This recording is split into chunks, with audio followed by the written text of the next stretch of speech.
Em deies, Ferran, que l'altre dia vas anar a provar això del pizza empat. El pizza empat.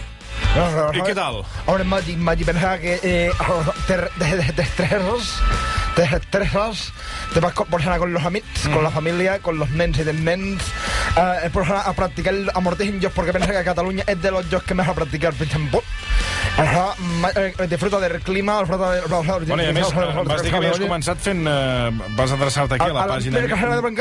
A la pàgina web de Mil Classes de Bancat. Sí, milclassesgratis.cat. I aquí et vas enganxar, ja. Ja està, la primera clase gratis, i a partir d'aquí ja, recorda, ja comences a practicar, t'enganxa com la pasta. No, la pasta hem de procurar que no s'enganxi. No, però a mi m'agrada que s'enganxi la pasta. A mi no m'agrada. Todo com un tarro i te la puc fer por el cap. ¿O no? Bueno, de gorro. milclassesgratis.cat. Toni Paret, bona tarda. Bona tarda.